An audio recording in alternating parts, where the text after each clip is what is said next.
Chers astrolosophistes, bonjour et bienvenue à celles et ceux qui nous rejoignent. Nous nous retrouvons aujourd'hui pour la chronique sur les énergies de la pleine lune du 17 octobre 2024 qui a lieu à 13h27 si on est à Paris.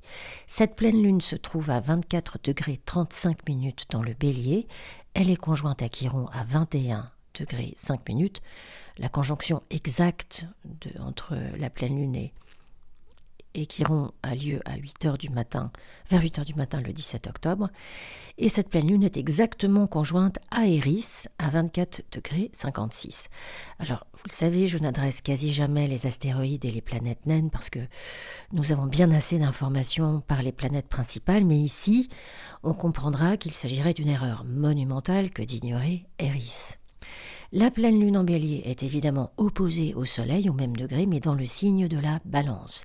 Elle est en carré à son maître Mars, qui est en Cancer à 22,55, et ici, Mars maîtrise notre pleine lune en retour. La pleine lune est aussi en carré croissant à Pluton rétro à 29,38 dans le Capricorne. Comme vous le voyez sur la carte, la pleine lune en Bélier fait donc partie d'une grande croix dans le dernier décan des signes cardinaux. Pour répondre à ce challenge important, nous pouvons compter sur les biquintiles. Ah oui, à ce stade d'intensité, je prends toutes les énergies aidantes. Alors, le biquintile que fait la pleine lune à Vénus à 29,35 dans le Scorpion. On va pouvoir compter sur le sextile qu'elle forme à Jupiter rétro à 21,13 dans les Gémeaux et le semi-sextile que la pleine lune fait à Uranus rétrograde à 26 degrés 25 minutes dans le Taureau. Alors je crois que l'on peut commencer par dire que la virulence de ces énergies va rester sur le curseur le plus élevé à partir d'aujourd'hui jusque mi-janvier, en raison de la dernière opposition de notre vivant entre Mars et Pluton en Cancer et Capricorne qui seront exactement opposés du 1er au 3 novembre. Nous passerons par un revival de l'opposition Mars-Pluton fin avril, mais dans les signes dans lesquels elles se retrouveront désormais, c'est-à-dire Lion-Verseau.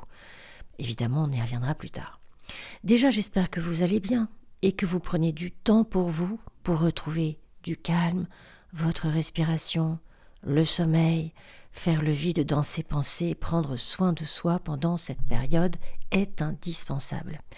Comme tout va très vite et de façon fulgurante, nous pouvons nous retrouver très fatigués psychiquement et physiquement. À ce stade, insister ou s'obséder ou même résister à ces énergies est au moins contre-productif et puis au pire probablement dangereux. Lorsque Mars et Pluton se défient, il s'agit presque toujours d'une fin, d'une mort, d'un cycle qui se termine, de quelque chose ayant un caractère fatal. Nous pouvons être arrêtés dans notre détermination, dans notre lutte ou notre combat, par quelque chose que nous n'aurons pas vu venir. Un obstacle invisible, ça peut être une grève, un nouveau tarif, un redressement fiscal, l'arrêt d'une ressource, une catastrophe naturelle ou, comme c'est beaucoup le cas aujourd'hui, carrément une guerre. Mars et Pluton qui se défient, c'est en revanche toujours une question de pouvoir et de contrôle et se battre pour les garder. Dans le processus, on peut avoir recours à des manœuvres de dénigrement, de diffamation, de manipulation, de coercition, d'attaque et être calomnié ou agressé soi-même en retour. Le Soleil va bientôt passer en Scorpion et sera ainsi en carré à ses 2 mètres pendant quelques jours, Mars et Pluton, du 23 au 29 octobre. Dans ces circonstances, il s'agit vraiment d'un face-à-face avec ce que nous n'aimons pas, voire ce que nous détestons viscéralement, en nous ou chez l'autre. Mais comme nous sommes à l'aube de cette pleine lune en Bélier, dans un premier temps, cela peut être en effet incarné par un ou une autre, puisqu'avec la lune, la question de la projection est prépondérante. Alors, cette pleine lune conjointe à Eris et Chiron en Bélier déjà qu'annonce-t-elle ? Eris est l'énergie très particulière de ce que nous avons peur d'inviter chez nous, en nous-mêmes surtout. Elle représente l'intensité de notre colère, de notre rage, à l'endroit de quoi ou de qui nous a blessés, abusés, trompés, voire traumatisés. Les épreuves terribles par lesquelles nous sommes passés dans notre vie. Et oui, malheureusement ça arrive. Eris a été représentée maintes fois dans les contes sous la forme de maléfices, dans La Belle au bois dormant par exemple. Si la reine et le roi du château l'avaient invitée, rien du drame qui arrive à leur fille après n'aurait eu lieu. Même chose dans l'Énéide de Virgile, où, furieuse de ne pas avoir été invitée non plus aux noces de Thétis et Pélée, Eris y jette une pomme d'or qui provoque, indirectement en tout cas qui est la cause indirecte de la guerre de Troie. Eris, c'est aussi la force formidable insufflée aux héros, aux guerriers et guerrières de la mythologie. Sans elle, ces histoires n'existeraient pas, mais enfin, dans nos quotidiens très biologiques d'humains, ce n'est pas une mince affaire que d'affronter notre Eris interne, ni celle de l'autre. Pourtant, il est bien là le défi aujourd'hui, et la solution y est comprise.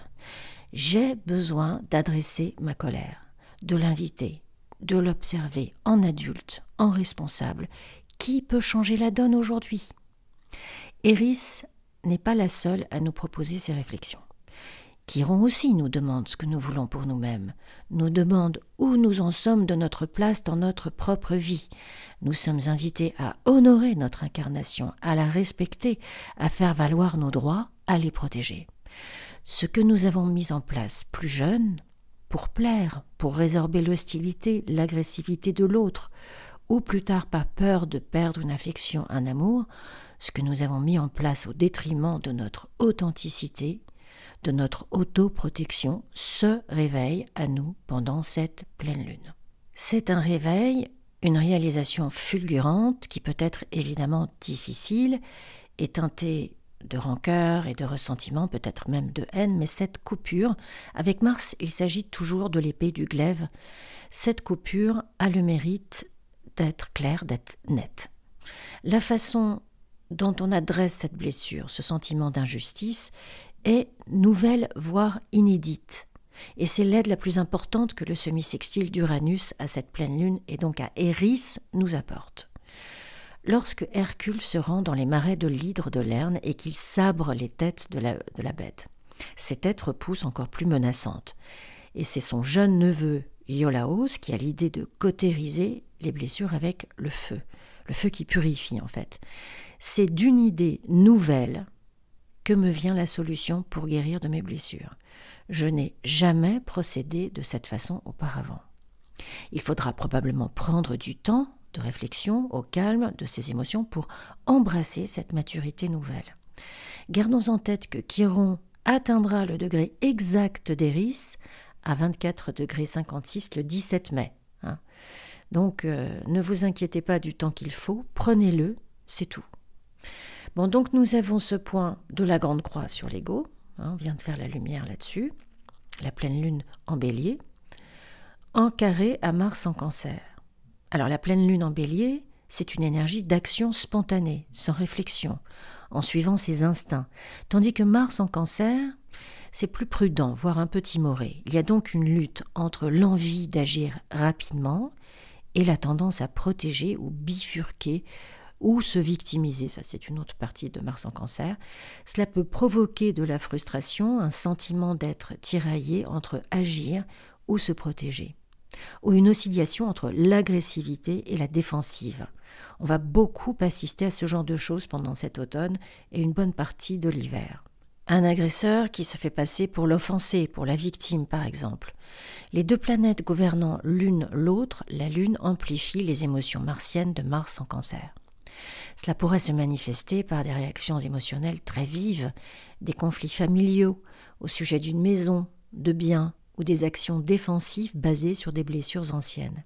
En plus, comme la Lune en Bélier veut régler les choses maintenant, mais comme Mars en Cancer est plus prudent, cela crée un effet de « je fonce, mais je me retiens ». Ce carré indique des conflits relationnels particulièrement avec les proches, où une partie se sent peut-être agressée, tandis que l'autre agit de manière défensive.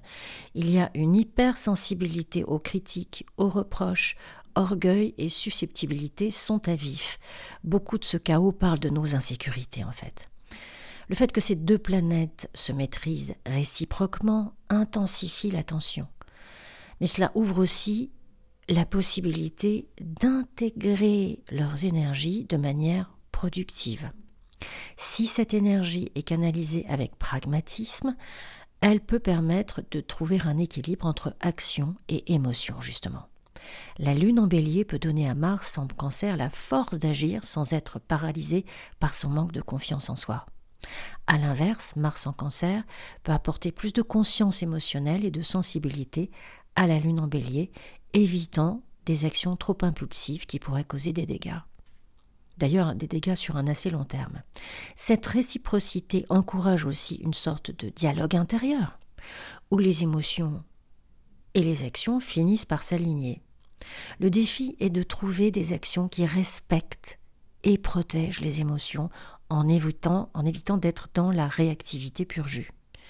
Avec la pleine lune en bélier, les émotions peuvent rapidement prendre le dessus. Travaillons à développer des mécanismes pour calmer cette impulsivité afin d'éviter de réagir sur le coup de la colère ou de l'instinct. Avec Mars en cancer, c'est très passif-agressif. Aussi, travailler sur l'expression directe de ses besoins et frustrations peut être absolument essentiel.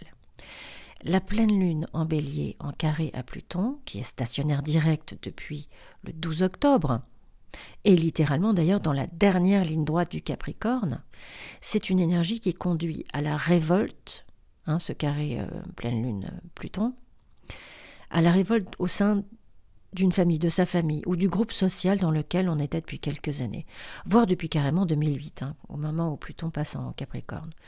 Tout simplement parce qu'il existe une désintégration de cette cellule, de cette famille, du foyer, de la maison, du groupe, qui force à réajuster nos objectifs et nos désirs. La révolte, la rébellion ne sont pas forcément conscientes dans le sens d'une décision claire, mais nos exigences intimes, notre sens de la justice, notre ego, tout simplement notre ego, nous pousse à nous séparer de ce clan, de cette communauté. Le climat de crise ne dépendant pas forcément de nous, mais ayant ses racines dans quelque chose de plus ancien, des conflits larvés et qui touchent sans doute l'inconscient collectif de ce groupe.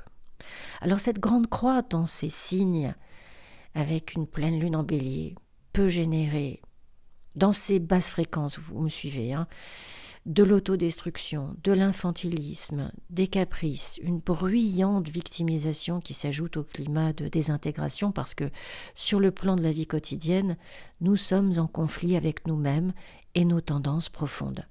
Nous pouvons nous marginaliser, nous ostraciser, nous blesser. Des désaccords sexuels, une liaison extérieure d'avec notre partenaire de vie peuvent dégénérer en menaces, en violences. La lumière est en fait ici sur un ou plusieurs abus. Il peut s'agir de la désintégration d'une relation, d'un amour qui crée un choc profond, pouvant altérer l'ego comme une contamination, un déshonneur, une ignominie, qui nous empêche de vivre à la fois le corps et l'amour. Notre esprit déserte la chair, ou bien l'amour est dissocié de sa part d'idéalisation et de lumière. C'est une énergie de tempête, d'ouragan, au propre comme au figuré, d'ailleurs, aggravée par des gens qui les nourrissent au lieu de travailler à les résoudre. Des extrémismes qui éclatent et gonflent tous les ressentiments possibles. Une grande croix en signes cardinaux, je vous rappelle, Bélier, Cancer, Balance, Capricorne, représente l'initiation, le dynamisme et l'impulsion. Les signes cardinaux sont associés au début des saisons et symbolisent l'énergie active, le changement et la capacité à prendre des initiatives. Chaque signe cardinal exprime cette qualité d'une manière spécifique en fonction de son élément. L'action avec le bélier, la protection avec le cancer, l'équilibre avec la balance et la responsabilité avec le capricorne. Les signes cardinaux sont des pionniers dans leur sphère respective, chacun apportant son énergie pour créer et démarrer quelque chose de nouveau. La grande croix cardinale met en lumière une forte dynamique de transformation et de renouveau. Elle oblige donc à affronter des situations de manière directe, souvent en lien avec des défis qui demandent des décisions ou des actions importantes. Cependant, ces multiples tensions peuvent causer, on l'a vu, de la confusion ou de l'épuisement, parce que ça peut être difficile de savoir où concentrer son énergie. À travers les blocages et les conflits internes et externes, une grande croix cardinale pousse à affronter, à adresser ses peurs, à améliorer sa gestion du stress et à développer des compétences en matière de compromis et de leadership. Cela nous demande de la maturité, de la réflexion et une capacité à prendre des décisions éclairées, d'où l'idée de prendre du temps avant de faire ce genre de choses. Justement, lors de cette pleine lune, nous trouverons également un rectangle mystique entre Vénus, Mars, Pluton et Uranus, plus une maison d'ailleurs en ajoutant Neptune en apex. Le rectangle mystique ou harmonique, d'ailleurs on appelle l'un ou l'autre, montre le développement potentiel d'un caractère fortement organisé en vue de faire un pas très important dans sa croissance personnelle et ou son développement spirituel. Pas que les tensions disparaissent, mais elles peuvent être déposées, canalisées vers l'achèvement concret, donc d'une action, Bélier, d'une œuvre très significative. C'est vrai que dans la sphère Bélier, il y a beaucoup de créativité. Ainsi, après avoir posé les tensions Mars-Pluton et Vénus-Uranus, on se nourrit du potentiel du trigone Vénus-Mars et du sextile Mars-Uranus et du potentiel de Pluton en sextile à Vénus et en trigone à Uranus. J'espère que je ne vous ai pas tous perdus là. Il en résulte une juste vision de son objectif et des forces nécessaires pour y arriver. La passion ici, elle existe, mais elle est soumise à la raison et au sentiment de ce qui demeure possible. La mesure, l'équilibre, la générosité pour les partenaires et associés, les amis, très important les amis, sous l'éclairage de cette pleine lune en Bélier, les amis nous sont partagés et aident à notre succès. Nous savons faire naître des émotions, mais notre conduite qui vise à une action progressive n'en est pas affectée. Notre calme, notre sens des responsabilités, permet d'exercer une influence profonde sur autrui. Les forces de reconstitution, de renaissance sont sans cesse à l'œuvre dans ce rectangle qui tente à donner de la fécondité à la crise que l'on traverse. Enfin, la pleine lune en sextile à Jupiter et le soleil en trigone à Jupiter sont la possibilité d'une aide très active, bienveillante et affectueuse, donc des amis ou de nouveaux amis qui vont beaucoup compter dans notre vie. Je dis amis, mais ça peut être aussi, c'est fraternel, c'est sororal, hein, c'est pas forcément la famille, mais il y a quelque chose au niveau de l'âme qui est tout de même très proche. Il existe de la reconnaissance officielle aussi d'un but poursuivi, qui soit intellectuel, artistique, social, politique, etc. Un respect de la part du nouveau groupe dans lequel on s'épanouit et dont on peut progresser, à partir duquel on peut progresser, vous voyez.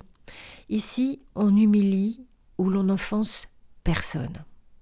Les échanges ouverts et profitables ayant lieu du même coup signent une progression positive, une augmentation de quelque chose, la direction plus nette, plus positive d'un projet. Et surtout, je pense que ça nous inspire, ça nous rend plus enthousiastes. Et finalement, l'énergie considérable de cette pleine lune, elle est aussi une source de force, de créativité et de progrès. D'où la nécessité d'être dans une certaine forme d'observation et de prendre son temps. Dans tous les cas, ces énergies nous rendent particulièrement impatientes. Aussi, redoublons d'attention avec les petits, avec les enfants et les personnes âgées qui souvent, dans ces énergies volcaniques, sont les premières et vraies victimes de nos brusqueries. Soyons à notre écoute, soyons dans le présent, et si la frustration est trop forte, sortons faire un tour.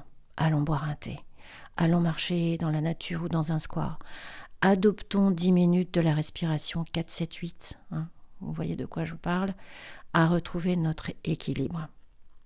Alors tous les signes du zodiaque sont concernés, surtout au niveau du 3e décan, qui est un décan de maîtrise, un décan de compréhension. Alors quel défi cette pleine lune en Bélier va amener en fonction de la maison dans laquelle elle tombe dans votre thème? Alors, si la pleine lune a lieu dans votre maison 1, on peut ressentir une forte impulsion à affirmer notre individualité de manière directe, mais cela peut entrer en conflit avec les besoins de sécurité émotionnelle à la maison. Des tensions peuvent émerger entre notre désir de liberté et les responsabilités familiales ou les responsabilités de notre entreprise, ou j'allais dire petite entreprise, mais vous voyez, ce que l'on crée à partir de chez nous. Il peut être difficile de concilier notre besoin de nous affirmer et les attentes de nos proches. C'est ça qu'on va devoir travailler. Si la pleine lune a lieu dans notre maison 2, nous pourrions ressentir une urgence à stabiliser notre situation financière, mais des dépenses liées aux loisirs, aux enfants ou aux projets créatifs peuvent créer des tensions. L'envie d'agir de manière impulsive avec nos ressources pourrait être en conflit avec des passions ou des responsabilités dans les domaines créatifs ou amoureux. Si la pleine lune a lieu dans notre maison 3, il peut y avoir des frustrations dans nos échanges quotidiens avec des collègues ou des proches en raison d'obligations professionnelles ou des problèmes de santé. Il peut être difficile de concilier nos besoins immédiats et de communiquer ou d'apprendre avec la gestion des responsabilités quotidiennes. Attention dans nos communications avec nos voisins aussi, des communications qui peuvent s'envenimer de façon très compliquée. Si la pleine lune a lieu dans notre maison 4, nous sommes très concentrés sur notre foyer ou nos besoins émotionnels profonds, mais cela entre en conflit avec des tensions dans nos relations ou dans notre couple. Il peut y avoir des disputes avec notre partenaire à propos des responsabilités domestiques ou des besoins personnels qui sont en désaccord avec les attentes relationnelles. Si la pleine lune en bélier tombe dans votre maison 5, on peut ressentir un fort besoin d'expression créative ou de plaisir, mais des tensions autour des ressources partagées, de la sexualité ou des transformations psychologiques peuvent créer des blocages. On pourrait être tiraillé entre l'envie de nous amuser, de créer autre chose, d'être plus dans la créativité, et une tension à gérer avec des questions plus profondes ou intenses. Si la pleine lune en bélier tombe dans notre maison 6, on peut être absorbé par les obligations professionnelles ou la santé, mais ressentir un désir de changement ou d'aventure spirituelle, de développement personnel. Il peut y avoir des conflits entre le besoin d'accomplir des tâches pratiques et des aspirations à élargir nos horizons à travers des études ou des voyages. Si la pleine lune en bélier tombe dans notre maison 7, nous pourrions ressentir des tensions dans nos relations personnelles, tandis que des défis professionnels ou liés à notre image publique demandent une action immédiate. Il est difficile de trouver un équilibre entre l'exigence de notre vie publique et les besoins de nos relations personnelles ou de notre partenaire. Si la pleine lune en bélier a lieu dans notre maison 8, nous pourrions être confrontés à des conflits autour de ressources partagées, de la sexualité, de la transformation intérieure, en conflit avec nos aspirations sociales ou communautaires. Il peut y avoir des tensions entre des objectifs personnels intenses et les attentes de notre groupe d'amis ou de nos projets collectifs. Si la pleine lune tombe dans notre maison 9, notre désir d'élargir nos horizons à travers une formation, des voyages, des études ou des expériences philosophiques peut être en conflit avec des peurs inconscientes ou des blocages psychologiques. On pourrait se sentir freiné par des résistances internes ou des actions passées non résolues, nous empêchant d'avancer comme on le souhaite. Si la pleine lune tombe dans notre maison 10, on est concentré sur notre image publique ou nos objectifs professionnels, mais notre besoin d'affirmation personnelle peut entrer en conflit avec cela. Il peut être difficile de concilier nos ambitions professionnelles avec notre envie d'agir de manière plus spontanée. Puis on peut rencontrer pas mal d'individus qui n'ont pas les mêmes ambitions que les nôtres. Pareil, prenez votre temps. Pleine lune en bélier dans votre maison 11. Vous pourriez ressentir des conflits entre vos projets collectifs ou communautaires avec vos ressources personnelles ou financières. Des tensions peuvent surgir autour de la gestion de vos ressources matérielles et de la manière dont elles influencent vos relations sociales ou vos rêves, vos projets, vos visions. Si la pleine lune en bélier tombe dans votre maison 12, vos besoins émotionnels profonds ou vos peurs inconscientes peuvent être en conflit avec des tensions dans la communication quotidienne ou les relations avec les frères, les sœurs. Vous pourriez ressentir des blocages dans votre capacité à exprimer clairement vos pensées en raison de peurs enfouies ou d'émotions non résolues. Prenez le temps de mettre de l'ordre dans ces pensées. Tout va bien, vous avez le temps pour le faire, prenez-le. Avant de vous quitter, je voulais vous partager un texte que j'avais déjà partagé dans la communauté de la chaîne.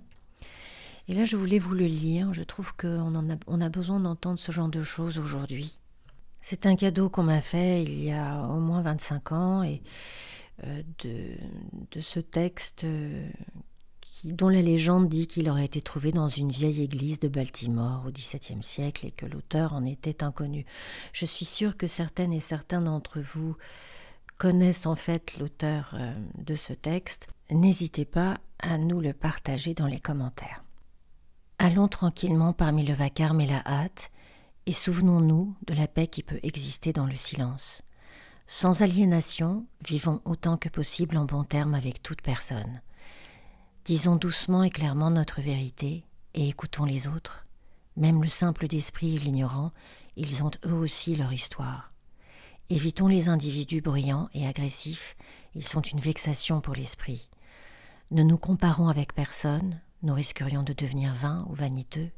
Il y a toujours plus grand et plus petit que nous. Jouissons de nos projets aussi bien que de nos accomplissements. Soyons toujours intéressés à notre carrière, si modeste soit-elle.